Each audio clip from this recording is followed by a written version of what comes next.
Hello friends, आज की video में हम लोग जानेंगे कि क्या smart works coworking space limited के शेयर को अभी होल्ड करना चाहिए या सेल करना चाहिए, या जिन लोगों को ये शेयर आईपीओ के थ्रू नहीं मिल पाया था क्या वो अभी इस शेयर को खरीद सकते हैं या नहीं। इन सब के बारे में डिटेल में इस वीडियो में जानेंगे। इसके साथ साथ यह भी जानेंगे कि कंपनी का बिजनेस कैसा है, क्या इसका बिजनेस आने वाले टाइम में ग्रो करेगा या नहीं। उसके बाद हम लोग इस कंपनी के फाइनेंशियल परफॉर्मेंस के बारे में जानेंगे, फिर हम लोग इस कंपनी के फंडामेंटल्स को देखेंगे, फिर हम लोग इस कंपनी के स्ट्रेंथ और रिस्क के बारे में जानेंगे। तो चलिए वीडियो शुरू करते हैं। और हाँ, अगर आप किसी स्टॉक या शेयर पर वीडियो चाहते हो तो कमेंट करके बता सकते हो, मैं उस पर वीडियो बना दूंगा। पहले हमें ये चीज समझना जरूरी है कि इसने जो आईपीओ से पैसा उठाया था वो पैसा कंपनी के पास जाएगा या फिर कंपनी के प्रमोटर के पास। तो इस चीज को समझने के लिए हम इसके आईपीओ की डिटेल्स को देखते हैं। जैसा कि आप लोगों को पता है कि इसके आईपीओ का जो डेट था वह 10 जुलाई से 14 जुलाई तक था और इसका जो इशू प्राइस था वह 407 रुपए पर शेयर था। यानी आईपीओ के टाइम इसके एक शेयर का प्राइस 407 रुपए था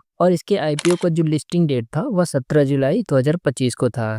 और जब 17 जुलाई को यह शेयर स्टॉक मार्केट पे लिस्ट हुआ तो यह 435 रुपए के शेयर प्राइस पर लिस्ट हुआ। यानी कि लिस्ट होते ही 6.88% का रिटर्न दिया, जो कि ठीक है, उतना कुछ खास नहीं है लेकिन ठीक है। और यह कंपनी आईपीओ से टोटल 582.93 करोड़ रुपए जुटाई है, जिसमें से 445 करोड़ रुपए फ्रेश इशू से और 137 करोड़ रुपए ऑफर फॉर सेल से जुटाई है। तो ओवरऑल इसका मतलब यह है कि जो फ्रेश इशू से पैसा कलेक्ट हुआ है वह कंपनी के पास जाएगा। कंपनी इसका यूज अपने बिजनेस के एक्सपेंशन में करेगी, यानी कि अपने बिजनेस को बढ़ाने में यूज करेगी। और जो ऑफर फॉर सेल से पैसा कलेक्ट हुआ है वह पैसा कंपनी की प्रमोटर की जेब में जाएगा। तो यह थी इस कंपनी के आईपीओ रिलेटेड डिटेल्स। अब हम लोग इस कंपनी के बिजनेस को देखते हैं कि कंपनी करती क्या है। Smart works coworking space limited company 2015 में शुरू हुई थी। यह एक ऐसी कंपनी है जो कस्टमाइज मैनेज्ड ऑफिसेस बनाती है। इसका मतलब है कि यह कंपनी बिजनेस के लिए उनकी जरूरत के हिसाब से रेडीमेड और फुली फर्निश्ड ऑफिसेस प्रोवाइड करती है। इन ऑफिसेस में मॉडर्न टेक्नोलॉजी, अच्छा इंटीरियर डिजाइन और सारी बेसिक फैसिलिटीज जैसे इंटरनेट, मीटिंग रूम, पेंट्री होती है, जिससे कंपनीज और उनके एम्प्लॉइज को कंफर्टेबल और प्रोडक्टिव वर्क एनवायरनमेंट मिलता है। और यह कंपनी उन बिजनेसेस के लिए काम करती है जो थोड़े बड़े होते हैं, जैसे इंडियन कंपनीज, एमएनसीज और स्टार्टअप्स। स्मार्ट वर्क्स उन्हें रेडीमेड मॉडर्न ऑफिसेस देती है जिसमें सुंदर डिजाइन और नए टूल और टेक्नोलॉजी होती है। इन ऑफिसेस में एम्प्लॉइज के लिए एक्स्ट्रा सुविधाएं भी होती है, जैसे कि खाने के लिए कैफेटेरिया, एक्सरसाइज के लिए जिम, छोटे बच्चों के लिए क्रंची और हेल्थ के लिए मेडिकल रूम।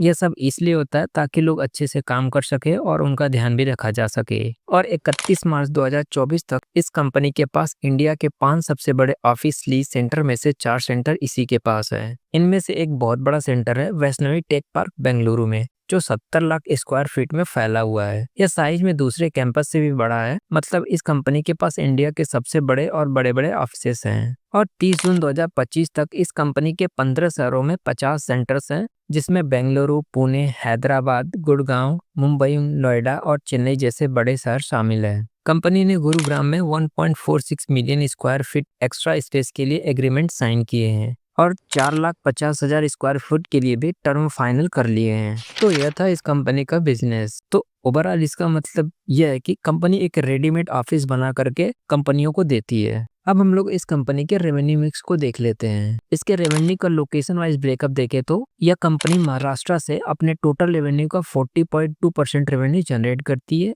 वहीं पर तेलंगाना से 11.7% रेवेन्यू जनरेट करती है। वहीं पर कर्नाटका से अपने टोटल रेवेन्यू का 23.4% रेवेन्यू जनरेट करती है और अदर स्टेट से अपने टोटल रेवेन्यू का 24.8% रेवेन्यू जनरेट करती है। अब हम लोग इस कंपनी के फाइनेंशियल परफॉर्मेंस को देख लेते हैं। इसके रेवेन्यू की बात करें तो इस कंपनी का रेवेन्यू 2023 में 744 करोड़ था, वहीं पर 2024 में 1113 करोड़ हो गया और 2025 में 1409 करोड़ हो गया। तो यहाँ पर इस कंपनी का रेवेन्यू बढ़ते हुए आया है, लेकिन उतना तेजी से बढ़ते हुए नहीं आया है। वहीं पर इसके प्रॉफिट आफ्टर टैक्स यानी नेट प्रॉफिट की बात करें तो यह कंपनी 2023 में 101 करोड़ रुपए के लॉस में थी और 2024 में 49 करोड़ लॉस में थी और 2025 में 63 करोड़ के लॉस में थी। तो यह कंपनी प्रॉफिट जनरेट नहीं कर रही है बल्कि लगातार लॉस में जाते जा रही है। तो ओवरऑल इस कंपनी का फाइनेंशियल परफॉर्मेंस अच्छा नहीं है।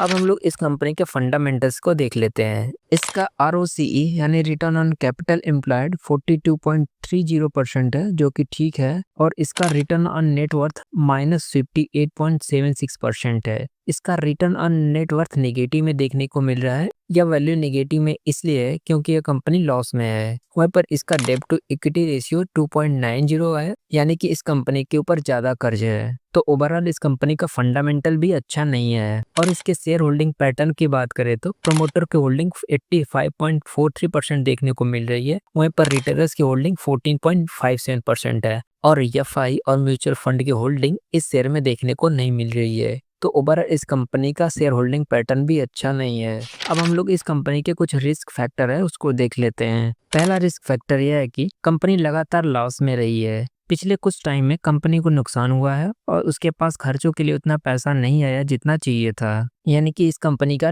कैश फ्लो नेगेटिव में है। सिंपल शब्दों में कहे तो कंपनी ने ज्यादा पैसा खर्च किया है और कम कमाया है। यह दिक्कत फ्यूचर में भी चलती रह सकती है, यानी आने वाले टाइम में भी कंपनी को नुकसान हो सकता है या पैसों की कमी हो सकती है। दूसरा रिस्क फैक्टर यह है कि इस कंपनी के लैंडलॉर्ड जो इस कंपनी को ऑफिस के लिए जगह देते हैं, हो सकता है कि वह कंपनी के साथ लीज रिन्यू ना करे या लीज की टर्म को बदलकर कंपनी के लिए मुश्किल बना दे। अगर ऐसा हुआ तो इसके बिजनेस पर बुरा असर पड़ेगा, पैसे का फ्लो रुक सकता है और कंपनी के काम और फाइनेंशियल रिजल्ट खराब हो सकते हैं। तीसरा रिस्क फैक्टर यह है कि स्मार्ट वर्क्स ने लैंडलॉर्ड के साथ लंबे समय के लिए फिक्स्ड रेंट एग्रीमेंट किए हैं, जिसमें total 8.99 million square feet area है, जो 50 ऑफिसेज में 15 शहरों में फैला हुआ है। अगर इस कंपनी को अपने ऑफिसेज के लिए क्लाइंट नहीं मिलते तो कंपनी लैंडलॉर्ड को रेंट समय पर नहीं दे पाएगी। इस वजह से इसके बिजनेस पर बुरा असर पड़ सकता है, पैसे की दिक्कत हो सकती है और कंपनी और भी लॉस में जा सकती है। चौथा रिस्क फैक्टर यह है कि कंपनी के कुछ प्रमोटर्स यानी कंपनी के जो इम्पोर्टेंट ऑनर हैं, उन्होंने अपने शेयर्स बैंक या लेंडर के पास सिक्योरिटी के तौर पर रखे हैं ताकि कंपनी को लोन मिल सके। अगर प्रमोटर्स को अपने शेयर दोबारा प्लेस करने पड़ते हैं और लेंडर उन शेयर को बेच देता है तो प्रमोटर्स की कंपनी में ऑनरशिप कम हो सकती है,